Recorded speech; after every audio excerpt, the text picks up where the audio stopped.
Call to order the February 4th Administrative and Finance Committee. We will start with the roll call. Alderman Mike Mielke, Here. Alder Kathleen Lohendorf, Here. and myself, Stephen Knott, am also here. I also want just for minutes to note that Larry Jurassic is here and that Diane Wolf is online. Next, we'll do consideration and action on minutes from the previous meeting. Move to approve and place on file the minutes from the previous meeting. Second. Move to approve the minutes made by Mike Mielke and seconded by Kathleen Lohendorf. Any discussion? All those in favor? Aye. Aye. Opposed? Motion passes. Item number 3 is public input. Anyone wishing to provide public input, we provided with 3 minutes. If you would like to provide public input, please provide your name and your address. First call for public input. Second call for public input. Anyone else online other than those individuals you told me? No one is indicating they want to speak. Okay. Third and final call for public input. Public input is closed. Moving on to item number 4, the administrative portion begins, and that is recruitment update from the Human Resources Director, Amy Franz. And is she here? Or if not, we've got the information in our packet. Does anyone have any questions on them? I'm thinking that Rick might have just left to go get Amy. All right, well, let's skip circle number back. 4 and move on. Well, and number 5. We'll go on to item number 6 and we'll, Stephen. okay, we're good. Oh. All right. Amy, we're just calling for item number 4, recruitment update. So sorry for the delay. No problem. So quick update for January, we had 2 regular positions that were filled. We had the administrative assistant in the police department filled on January 1st. Then we had our part-time office specialist position in HR filled just recently on January 20th. A few updates going forward. We've got our police officer. The report says pending start date. That officer has since started earlier this week on Monday. We are still continuing to accept applications for our police chief through February 22nd. Our public works maintenance worker, I'm anticipating extending an offer this week. And then the rest of the positions, we are still working through those, including some added positions in our fire department that we're looking to post. Any questions for Amy? Okay, next we will move on to your Human Resources Annual Report. All right, thank you. I will go through this briefly. Certainly, if you have any questions, I am certainly happy to take those as well.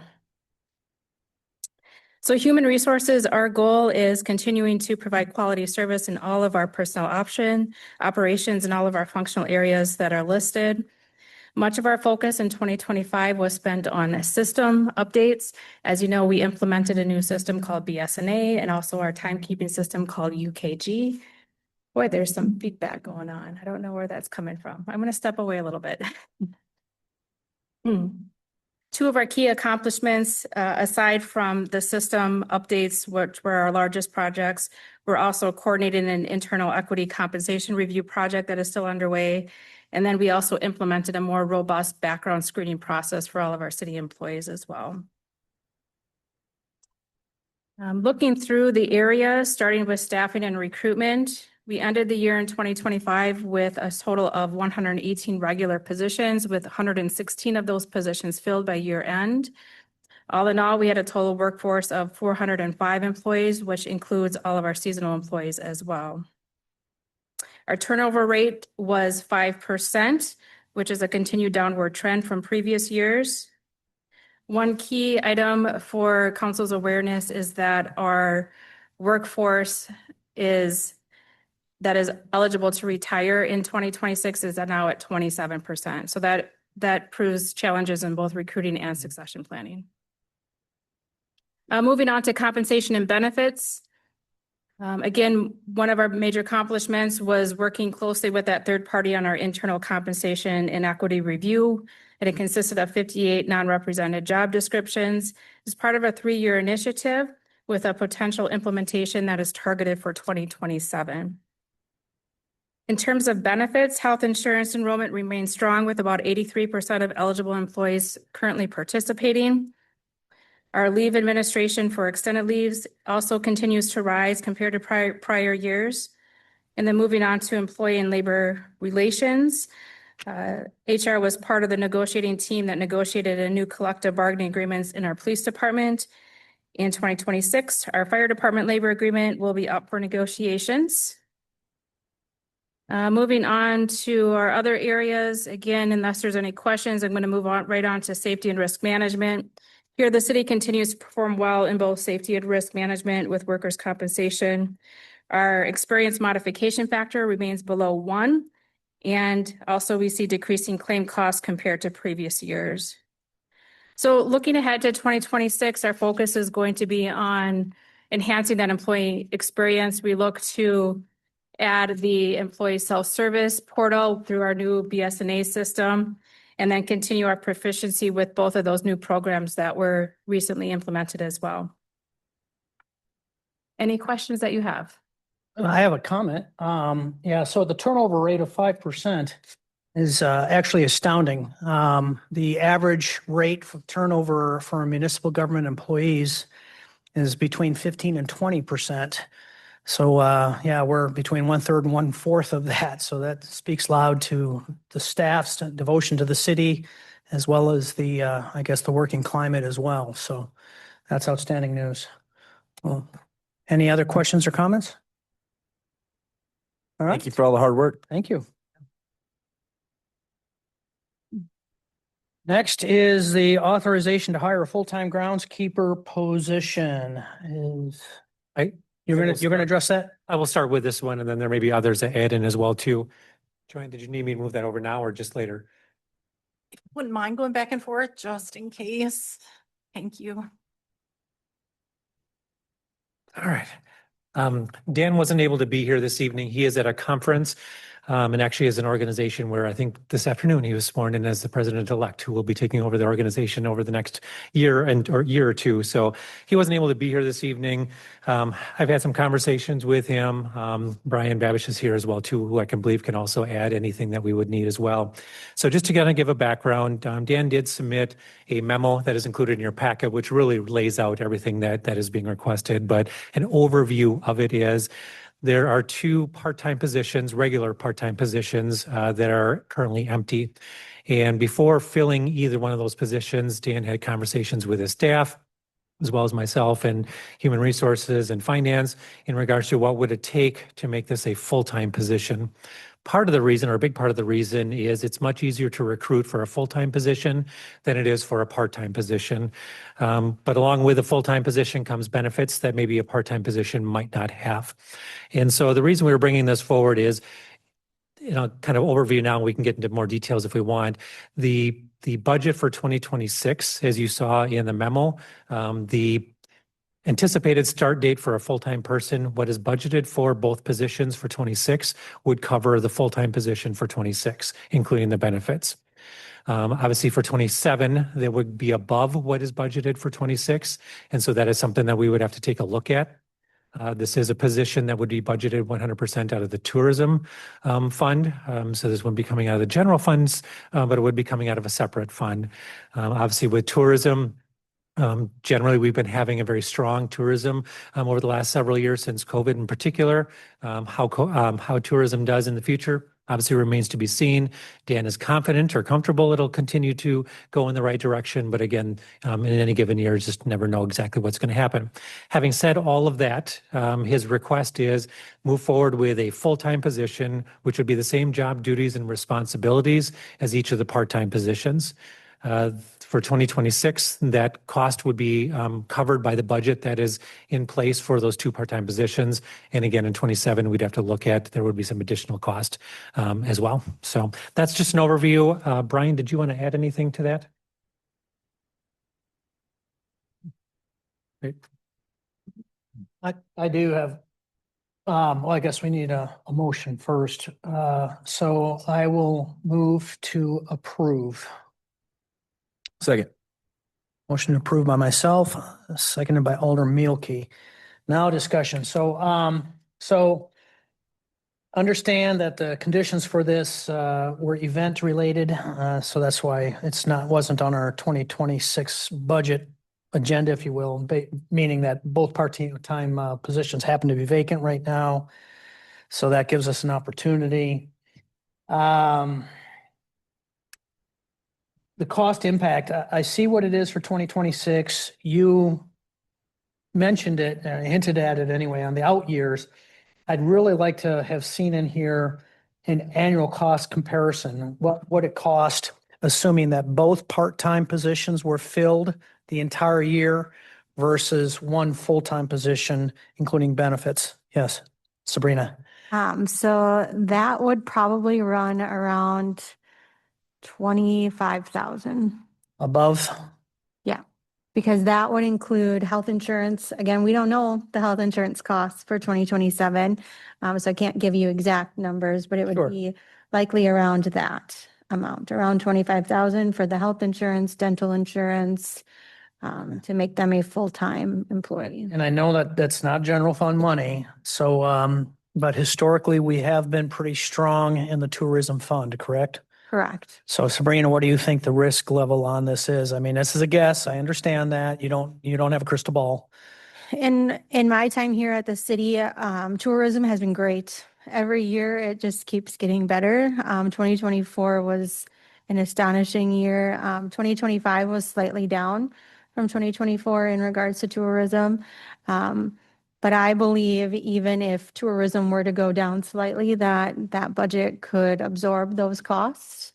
If tourism would tank, as it did like during COVID time, then I think, there may have to be conversations at that point. But the hope would be that we'd be able to stay fairly steady. I know we did budget very conservatively for 2026, knowing that we just don't know what the market's going to do. But I feel confident that the fund would be able to handle it. So short of pandemic, natural disaster, or something act of God related, that we should be okay. I mean, I understand that's a prediction, but still. Mhm. Mayor. And sorry, I didn't even mention Mayor Smith was here too. Mayor Smith. Okay, I don't need credit, I don't think. I just wanted to say I did discuss this with Dan, and my normal stance is very similar to Stephen Knott's, very conservative regarding adding personnel, although this isn't really adding, it's reconstructing. In this situation, I do support this position. I think it will give us the opportunity to have good, high-quality candidates to help support one of the, things that makes Onalaska special and good. And they're doing a great job up there running the Omni Center, keeping it in the black, and as well as the regional tourism is helping support this. So I will go on record as supporting this. Thank you. Yeah, after what I've heard, I do too. It's, I mean, Parks and Rec, we know needs some help. And as does a lot of other departments as well.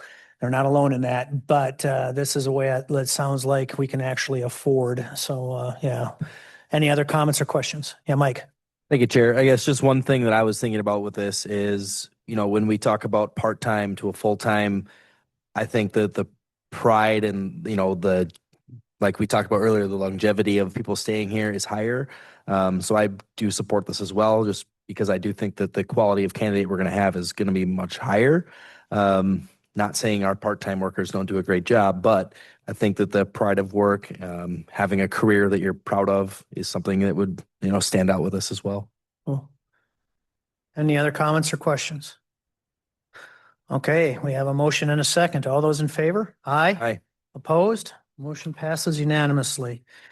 Next is item number 7, ordinance 1843-2026 to amend 3.01.22.e of Title III of the Code of Ordinances of the City of Onalaska related to budget hearing. And I'm looking at it, it's 3 happy glads. We're changing ordinance to resolution in 3 different sentences. I don't know if we really need to have a lot of input. I'll move to approve. Second. Is there any discussion or questions for the staff? All those in favor? I'm sorry. I was just going to say, I appreciate that the staff has been going through all of these Yeah. and making sure that everything is accurate and up to and current, so that Absolutely. was all. Okay, we have a motion and a second. All those in favor? Aye. Opposed? Motion passes. Next is ordinance 1844-2026 to amend 3.01.17 of Title III of the Code of Ordinances of the City of Onalaska related to accounts receivable. Is there someone from the staff? Oh, Sabrina, of course. Yeah, go ahead. Yeah. Thank you. So I actually bugged our city attorney to add this. There are times throughout the year where people will send us a check, let's say for a tax bill, and they will write the check for, let's say, they're supposed to pay $1,500.97. They'll send me a check for $1,501. So then they have technically a 3-cent refund. We didn't have it anywhere in our ordinances to say that I don't have to send them a refund for 3 cents, for example. The most common instance is usually they'll round it to $1, and then I would be sending a check for 97 cents and paying 74 cents in postage, check stock, envelope, time, energy, and so forth. So really what this is doing is making it that if someone were to overpay by $5, that we are within $5, we would not send a refund and we would just hold that Unless they requested, it says. unless they would request it, correct? So right now, in the instance that I just told you, we did call that property tax owner and we're like, do you want to come in and pick up your 97 cents or do you want it to be a wash? And they said, no, we do not want the 97 cents, so forth. But we wanted to put it in the ordinances for me to have that opportunity to do that. So that's really what's going on here. Same with an underpayment. So if they would underpay under $5, we would not have to reach out to them and we could essentially waive that cost as an administrative cost. All right, I'll go ahead and move to approve. Second. Okay, a motion approved by myself, seconded by Alder Lohendorf. So paragraph D, overpayments, I got no issue with that. Especially since we do have a process for somebody to recoup their overpayment, even if it is just 1 penny, there is still a process for them to do that. I have questions on E, the underpayments. So, well, I hate even putting this in minutes, but we are so it's the unintended consequences. So what we're doing is we're projecting that anyone who has any fees or payments can go ahead and underpay by $4.99 and we'll let it slide potentially. I just go through my own, I got my recreational fire permit, I've got my dog licensing, I've got my garbage collection, and I got, well, the garbage collection, that might not apply. I've got my water and sewage bill.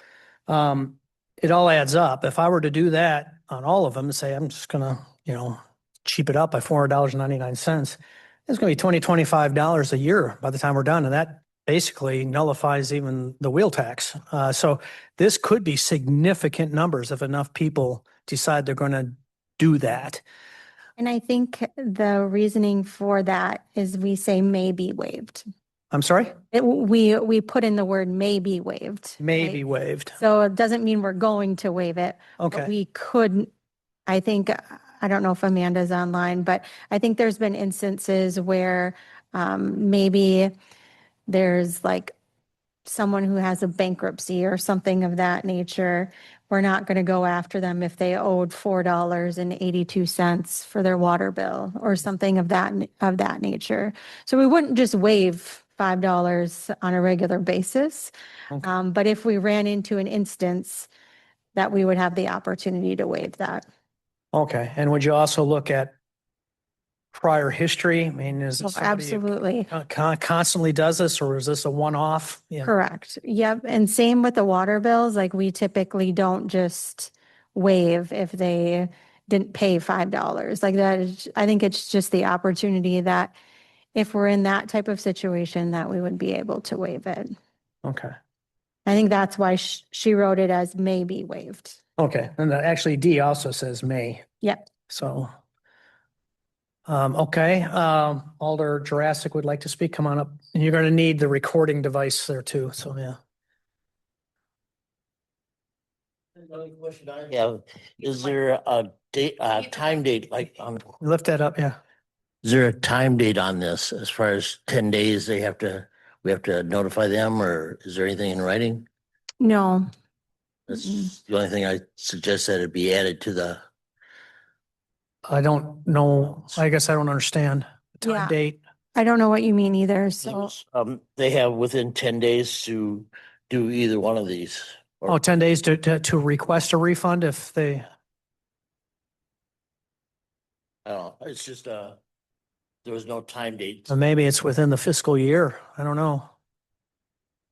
I mean, unless such refund is specifically requested in writing within 10 days, or I mean, What do you think, Rick? Yeah, I mean, certainly putting a time limit on there so they can't come back 2 years later and say it makes sense.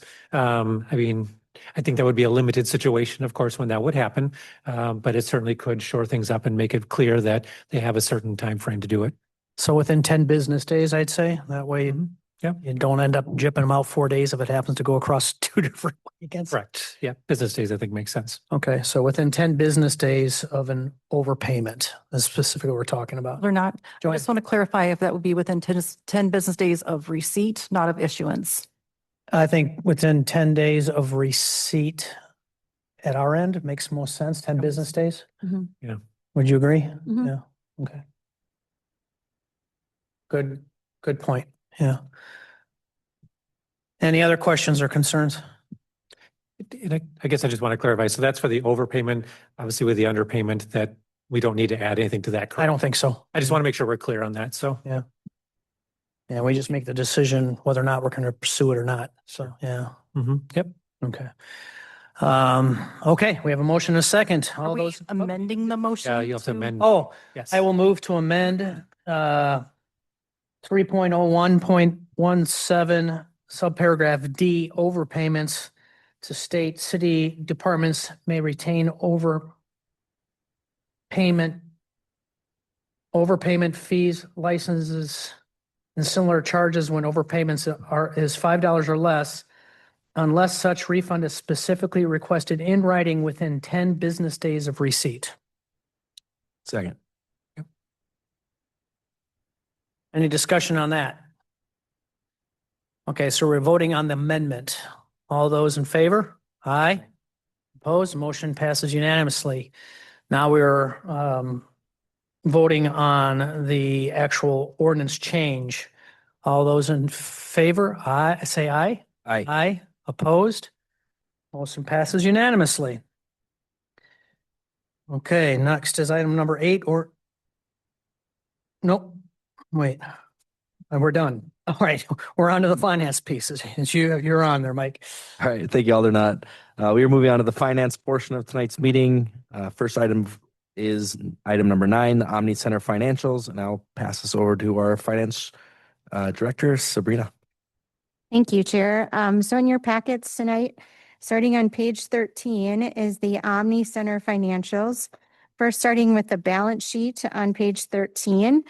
And then if you go to page 14 and 15, you will see the revenue and expenditures through December 31st of 2025.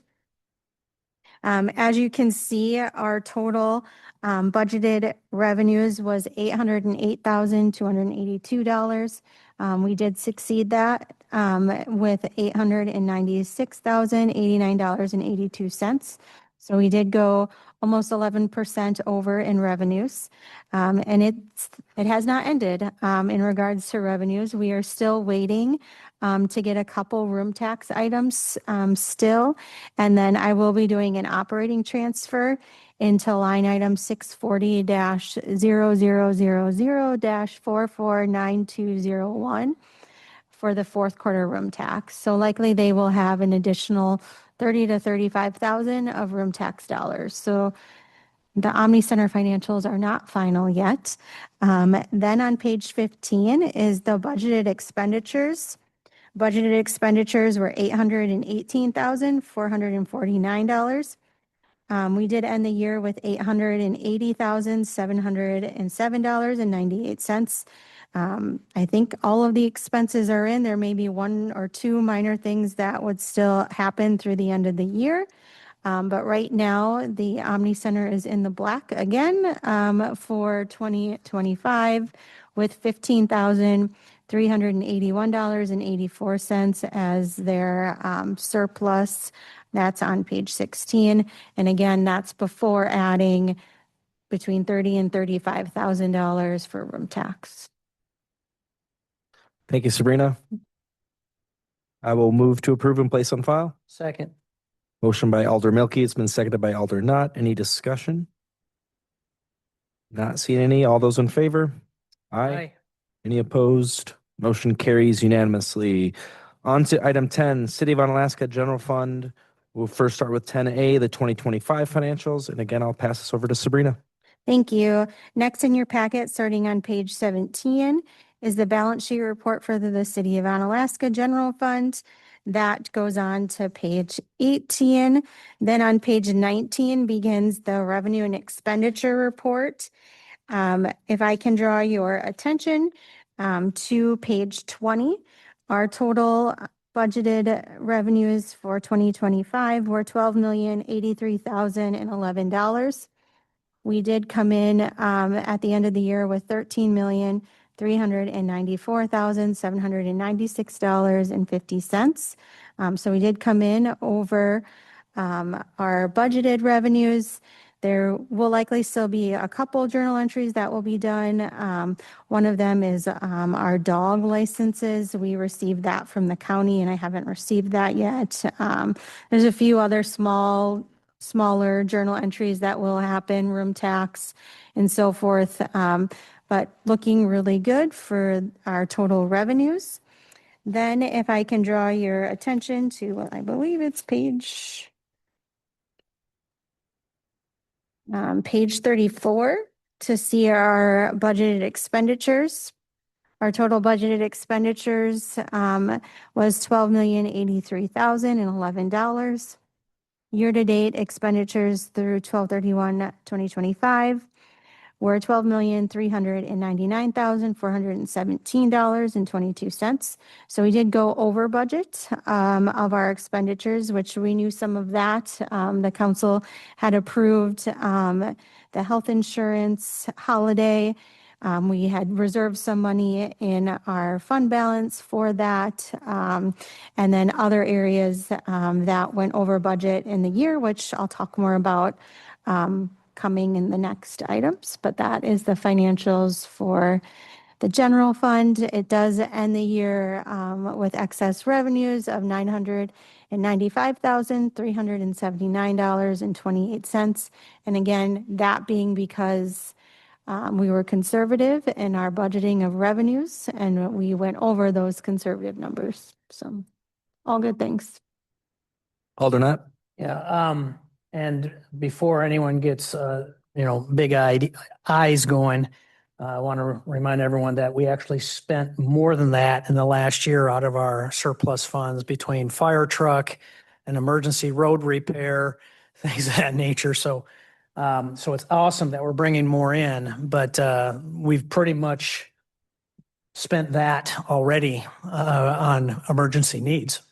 So, and that's what it's there for. So, yeah. Thank you. I will move to approve. Second. We have a motion by Alder Milky. It's been seconded by Alder Lowendorf. Any other discussion? All those in favor? Aye. Any opposed? Motion carries unanimously, and we'll move on to item 10B, the authorization to approve transfer of funds within each department to comply with the Government Accounting Standards Board, generally accepted accounting principles of 2025. And I will let Sabrina talk to us more about this now.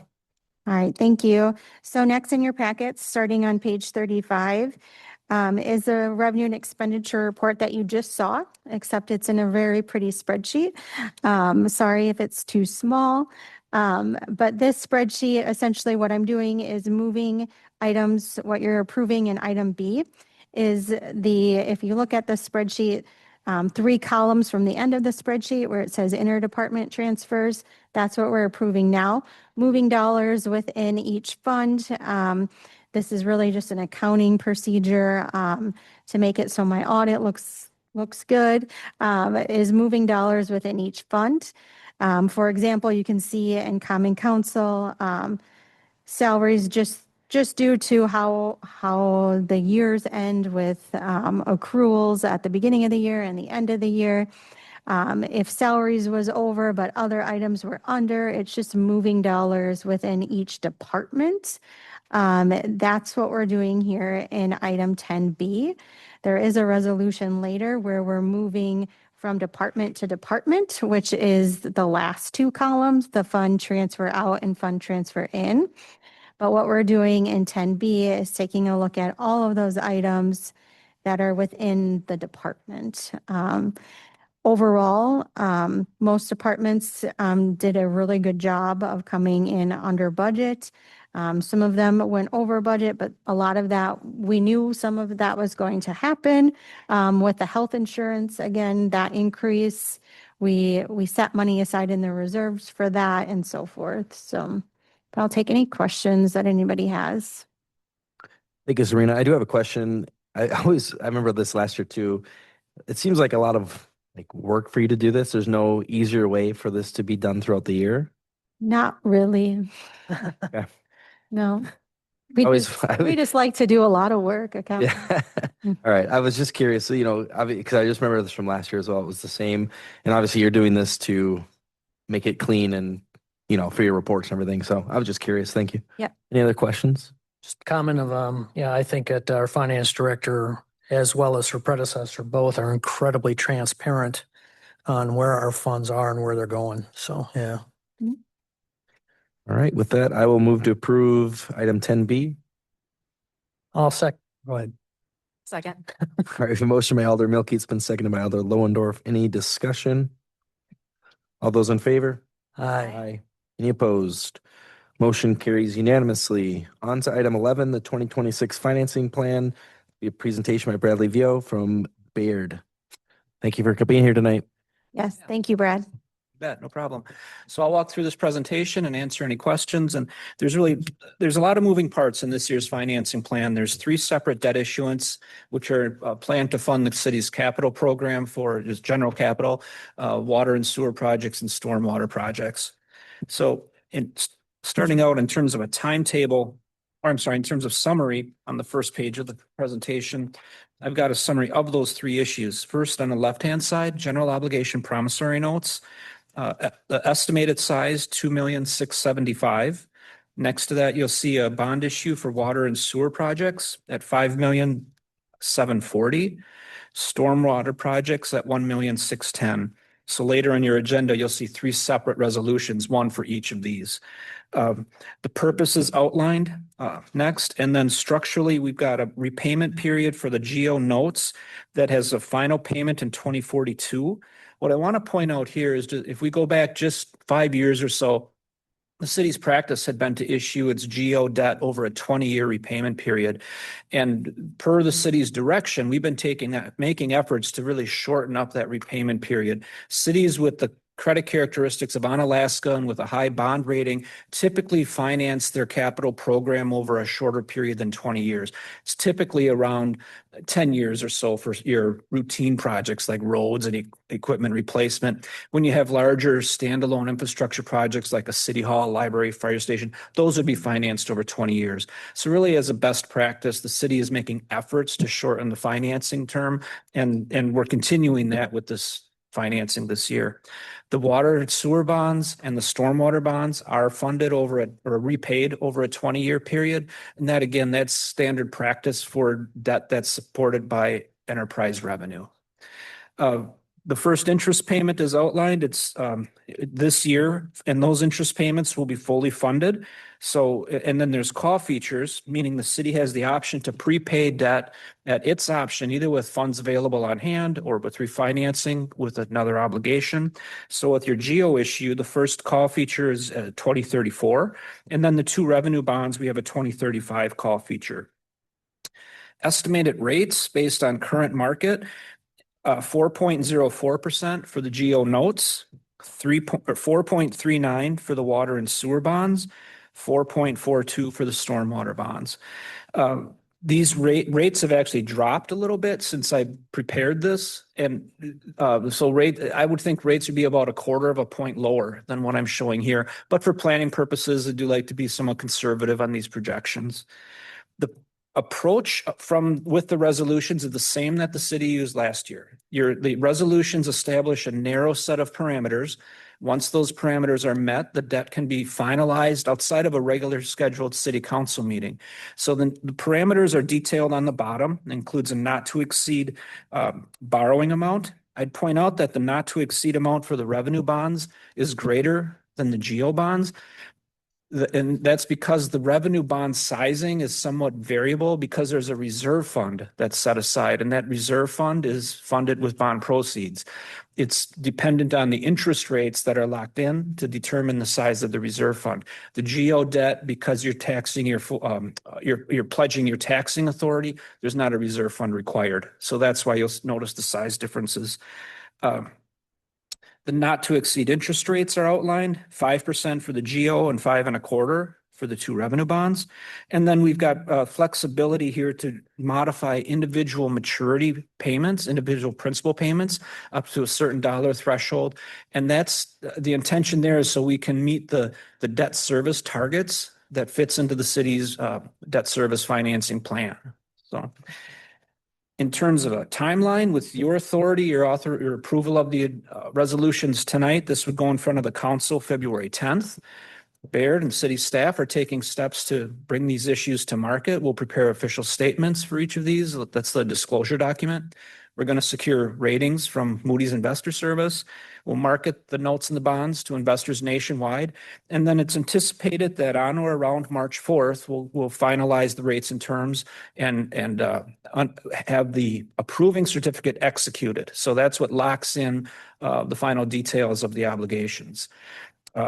I would present the results to the council then on March 10th. That presentation is really information only. There'd be no formal action required from the council. And then we would proceed to a closing date scheduled for April 6th. The rest of this packet has the detailed numbers for each of these sets of financings. So first is the general obligation financing to fund your capital projects. See towards the center of the page, the principal and interest repayment. The left-hand side of the page, I'm showing the existing debt service that's supported by the tax levy. And those are payments the city is already committed to. So those are fixed. I include that for planning purposes so that we can get an indication of what long-term your debt service will look like. I also have placeholders in here for future financings. You're not taking formal action on that tonight, but it's used for planning purposes. And you'll see that by 2029 and thereafter, there's perpetual annual borrowings of $4 million. So you get an indication then in combined debt service. That's the existing plus this year's issuance plus the hypothetical new issues. You can see the impact on the overall debt service levy that would be required. I would point out that Sabrina and I regularly monitor the existing debt of the city. There is an opportunity for refinancings for savings. It's not available today. It's because one of the issues has its first call feature in October of this year, October 1st of 26. There's 3 other issues plus that one that would be eligible to be refinanced. The other 3 are callable right now, but bringing those 3 separately really erodes the efficiencies of the refunding. If we can wrap in that 4th one, now the cost per dollar borrowed really starts to drop. So I'll continue to monitor that, provide Sabrina regular updates. If we decide that we recommend moving forward, I'd come back in front of the committee for formal authorization, and that would be probably sometime in the summer. And then we would work towards a payoff. Be October 1st payoff for one of the issues and earlier for the others. Yeah, in reference, if we pursue refinancing, I'm assuming that the interest rates would more than offset any fees for refinancing? Yeah, they would. The estimated savings, if we were able to do this today, would be about $100,000 after the issuance costs are paid. Okay. So that's why we're watching this really close. Hopefully within 3 months, 4 months, I can come back with to request that authorization. If rates continue the trend they're on, savings could grow. The the interest rates are the impact on changes of interest rates are pretty dynamic with these issues. So just a 20 to 30 basis point drop in rates, the savings could increase to $200,000 to $250,000. So Got it. we'll keep an eye on it for sure. The following page then has the financing plan for the water and sewer bonds. With the water and sewer bonds, we're looking at the existing debt of the water and sewer revenue pledge. The new issue is in the center of the page. And then I've got really a coverage analysis. And that's a way to look at what are the revenues of the system that are available to pay debt service. The higher that number, if it's less than one, that means your debt service isn't covered. Greater than one is what we're looking for. Obviously, the higher it is over one, the better. So in this case, the debt that's supported directly by water and sewer revenues, you're at a very strong coverage at roughly 1.8 times. If we add in some of the general obligation debt, which was issued for water and sewer purpose, that's the far right-hand side. Now the coverage drops to about 1.4 times, but still very strong coverage. And then the final page is the storm sewer projects. And here you'll see the coverage is 2.3 times or so. We're just a tad under one on the stormwater coverage if we add in the general obligations debt, but we're very, very close. So again, strong coverage on the revenue supported by, or the debt that's supported by the revenue pledge. One other point, I detailed the projects that are being financed, the project amounts for both water and sewer and stormwater. We're funding this year's projects and we wrap in next year's projects again to bring down the cost per dollar borrowed, so that rather than come back with a separate set of financings next year to fund these projects with a lower total borrowing amount, we're picking up some efficiencies by grouping these together. On the short-term side of the equation, when you look at, you're going to be holding some of these funds over 12 months, the investment rates are, the LGIP was 3.82 for the end of December. So just using that as a bogey, you're earning close to what you're going to be paying on this debt for the time that it's held. So, all right, I can go into more detail if you like, or answer questions. Any questions for anybody up here? I think it's very clear what you've gone through and laid out. So thank you so much for being here. Okay, thank you. Thanks, Brad.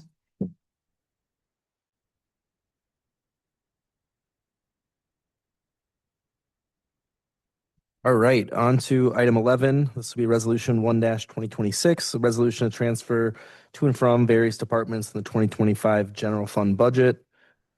Just for note, it's item 12, but not a big deal. Sorry. But you announced it correct. It's like, wait, 11. My eyes are not working. Sabrina, do you want to take this one? Yeah, I'll take them all. Yep. Item 12 is resolution 1-2026. This resolution is to transfer to and from the various departments in the 2025 general fund budget.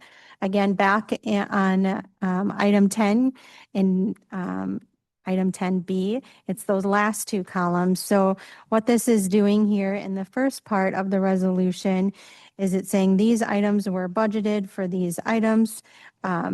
They came in under budget, so I'm moving dollars from those funds into the items that are in the second part of the resolution to cover where one department was over, the other department was under. That's what we're doing in this resolution. I'm also adding the increase to interest income, since we did go over our budgeted expenditures, to increase interest income by the 345,668.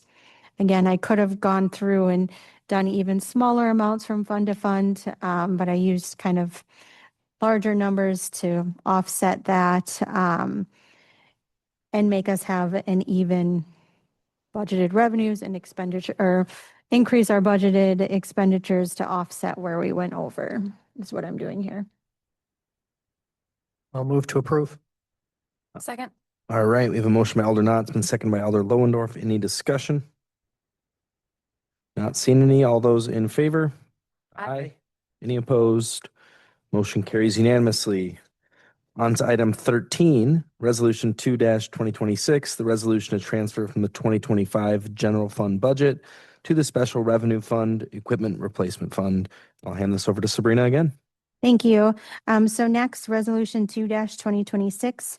I did have discussions with City Administrator Niemeyer and myself. We both were on the same page that with how much we've spent out of equipment replacement, that we would move any excess revenues from the general fund to the equipment replacement fund for 2025.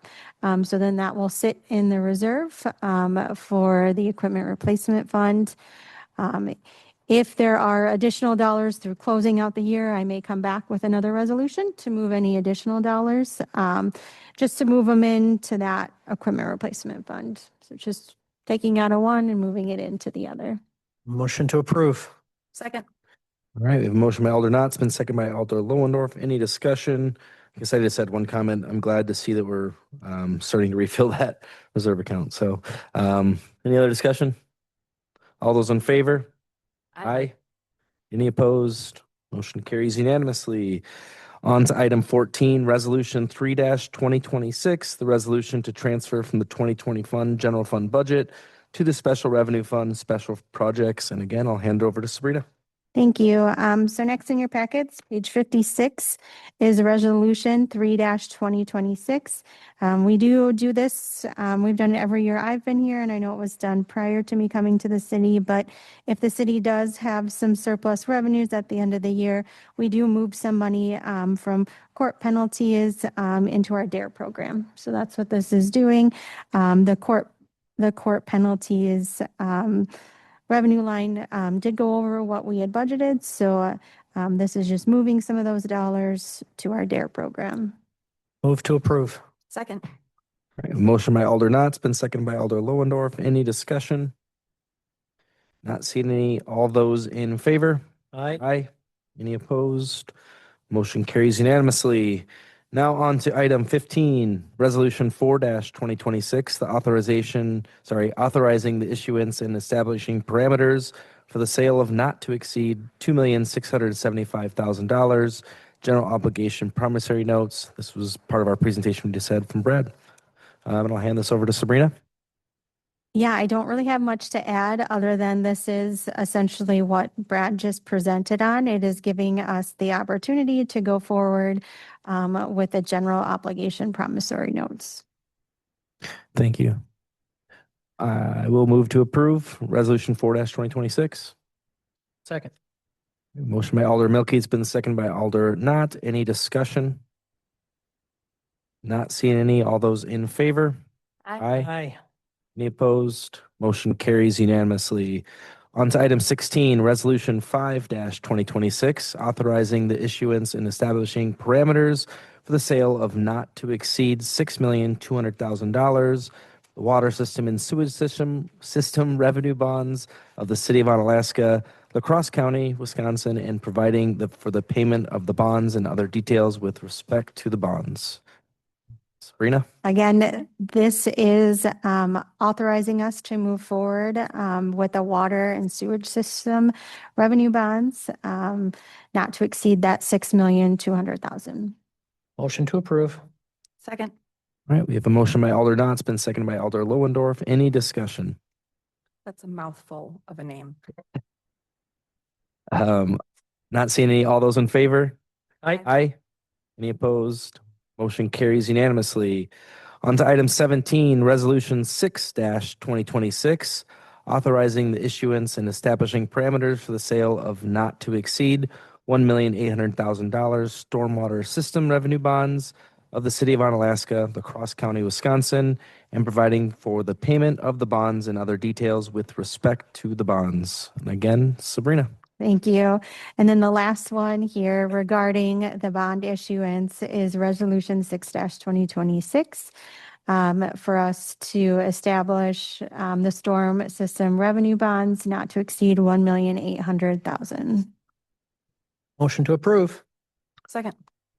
All right, we have a motion to approve by Alder Knott, it's been seconded by Alder Lowendorf. Any discussion on item 17?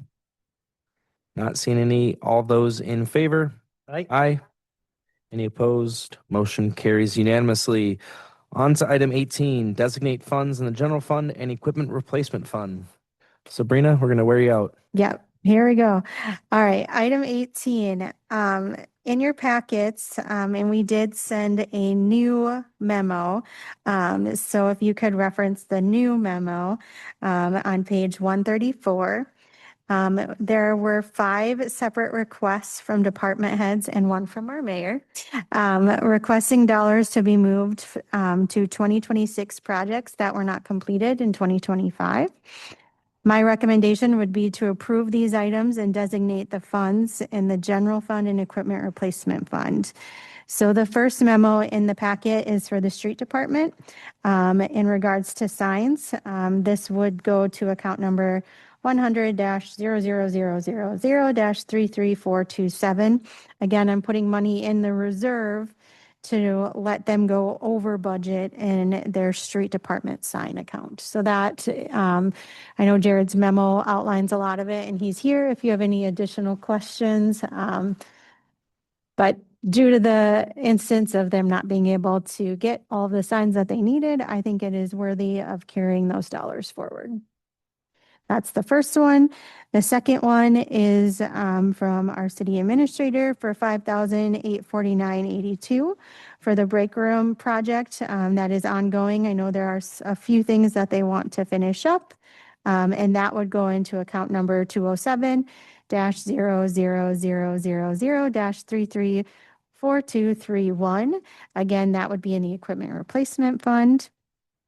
The next one being for $5,115.43 for the police department storage unit in account number 207-00000-334236. This is related to the storage unit. There were some additional dollars left that we wanted to carry forward to 2026 so they can complete a few different projects related to that.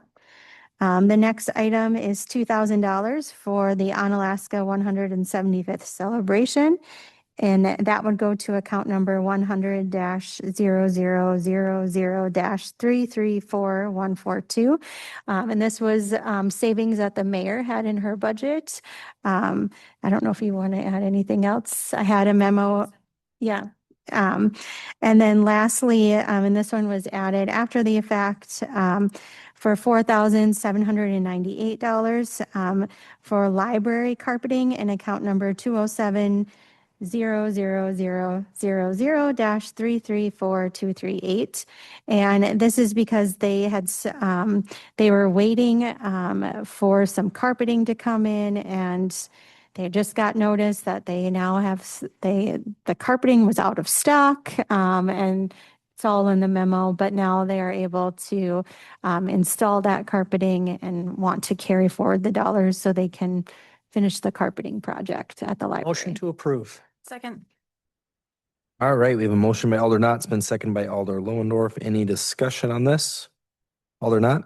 Yeah, well, first off, I guess, and just to, I guess, repeat a comment I had earlier, having these memos backing up the actual request is, again, I just really applaud the transparency. Anyone from the public who's looking at the agenda knows not only that the money is going to be moved, but exactly for what and why. It's all in these memos. It's wonderful. So, and then the second is, so my understanding of reading this and the memos is that all these funds are already available. They're just moving them from one year to the next. That is correct. Okay. Any other discussion? All right. We have our motion on the floor, so all those in favor? Aye. Any opposed? Motion carries unanimously. On to item 19, designating funds for the outstanding assessments. Sabrina? All right, so in your packets on page 140 is a memo regarding designating funds for outstanding assessments. So we still have 3 big box stores that are in litigation regarding their property assessments. I did have a discussion with our city attorney, and we feel it's appropriate to designate an additional $100,000 in this illegal assessment account as precautionary. After this transfer, we'll have $400 set aside regarding these costs. It's really just precautionary. If we don't need it, it stays in the general fund. It's not money that we're going to spend on anything else. It's just set aside if we need it. If these, cases continue to go on and go on and go on, like obviously there's costs related to that. It's really just precautionary. It's money that's still sitting in our bank account. We're getting interest and so forth. It's just setting it aside in case we need it. Motion to approve? Second. The motion by Alder Knott's been seconded by Alder Lohendorf. Any discussion? I guess my question on this would just be, we don't have an idea of the time frame. This could just get drug out for a while. I know there was some litigation that came out last year. I don't know if you want to talk about that at all, Rick, but that there was some big case that we thought some of these would kind of fall off. I remember Amanda speaking to that. But you just don't know. Yeah, I don't remember the details of that, but I do remember something coming out last year that we thought might help move these along or get them resolved sooner rather than later. I apologize, I don't remember what that was specifically about. But as for time frame, no. As much as I hate to say it, the legal system doesn't always go real fast. And so we'll see what the process plays out. Okay. And if it were to go over or something, obviously it would come back to us. We would talk about it and I come up with a plan from there, but Correct. okay. Thank you. Any other discussion? Other than that? Likewise, if it comes under, we can always undesignate these, I assume, too. Right. Moves either way. We would just move it back to general fund reserves. Motion to approve. Oh, we already have that. Yep. All right. Any other discussion? Not seeing any. All those in favor? Aye. Any opposed? Motion carries unanimously. On to item 20, the Gunderson Health Systems parking ramp. Under 20A, this is our fourth quarter and annual for 2025, and we'll pass this over to Sabrina. Thank you. So next in your packets is the 2025 parking ramp operating costs through the fourth quarter. Again, this shows, this is just part of the agreement that they have to send this to us. It shows all of the expenses that they had.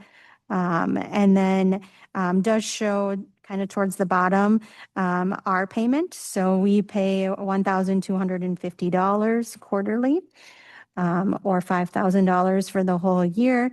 And it doesn't really matter what their costs are. We get to stick with that $1,250, but they do report this out to show those costs and what they have had to pay to maintain the parking ramp. All right, I'll move to approve and place on file. Second. Motion by Alder Milky. It's been seconded by Alder Lohendorf for item 20. Any discussion? Not seeing any. All those in favor? Aye. Aye. Any opposed? Motion carries unanimously. On to item 21, contracting with MCS Networks for added IT hours in the police department. So I can take that one there. All right, pass over to Rick, our city administrator. Thank you. Again, there's a memo in the packet, and I won't read that specifically, but just make some comments. So when Chief Ashbeck was here at the city, he handled a lot of the IT needs when it came to the different specialty needs for the police department. After he announced his retirement, started having some conversations about what would that look like after he left. Whether a new chief coming in would have the same skill set or whether there's anybody else in the department that has the same skill set. Obviously doing what needs to do on a day-to-day basis, but also realizing that because they're short on staff with the chief being gone as one aspect, and then the other aspect being that his knowledge is no longer with us, that we need some additional assistance. Talked with Joe Olinger, our IT director. They don't have the capacity to do all of the items that need to happen. And so it was suggested reaching out to MCS to see what they could offer.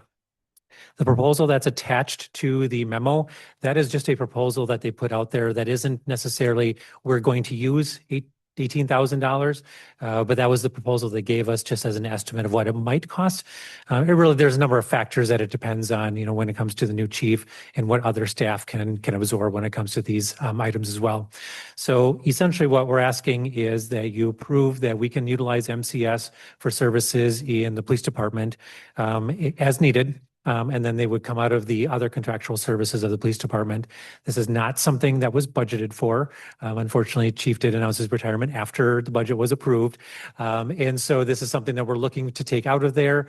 We are hopeful and optimistic that with some vacated wages and other expenses in the department, with some retirements, that this will be covered. We won't know that, have a better idea till later in the year. If we start getting later in the year and realize that there's going to be some expense, we would come back and have some further conversation about that. So basically what we're just kind of saying right now is we want to move forward with this. We'll hope it's going to be covered under the existing budget. And if not, we'll be back. So, and I'll let Joe and Chief Berg add anything that they want to add as well. Do you have a recording over there by chance? Thanks.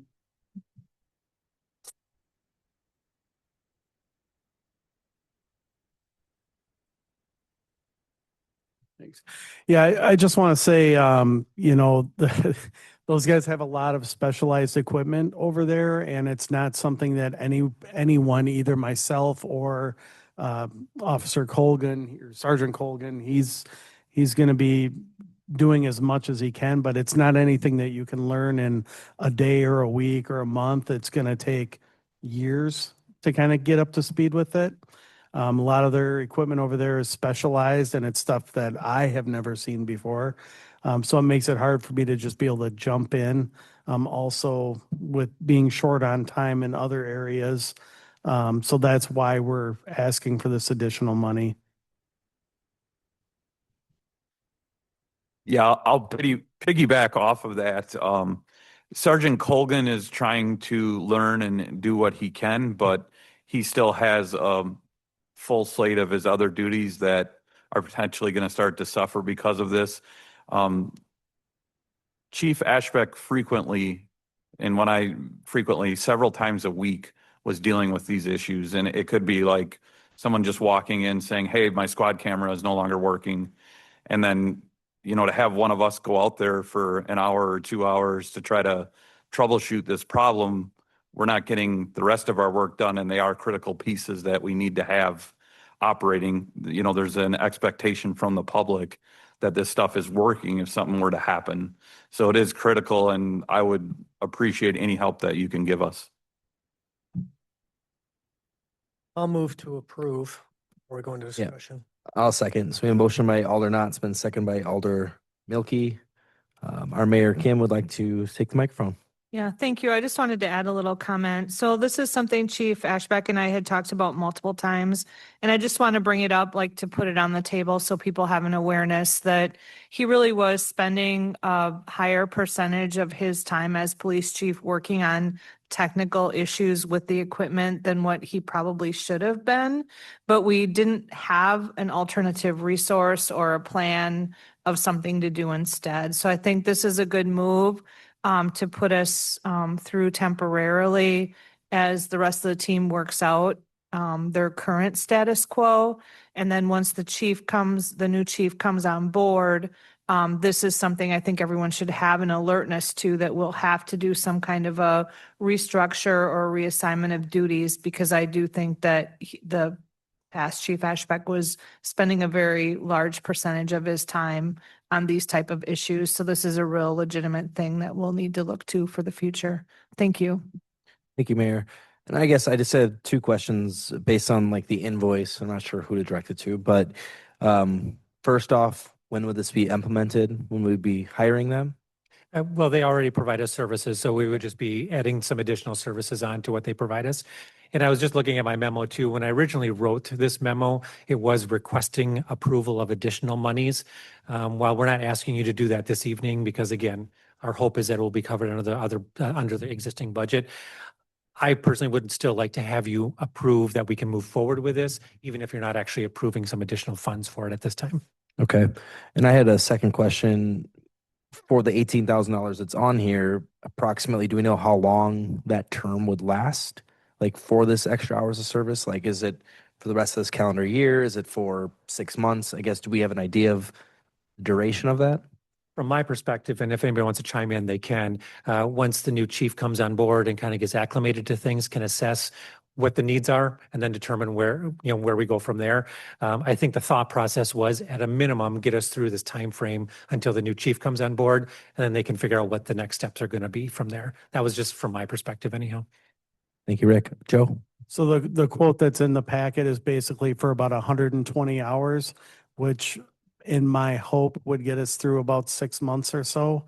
Hopefully longer than that. It's just as Sean's ability and as his time frees up as we bring someone on board, then we should have, be using the service from MCS a lot less. Their current contract covers the actual MDT, the laptop.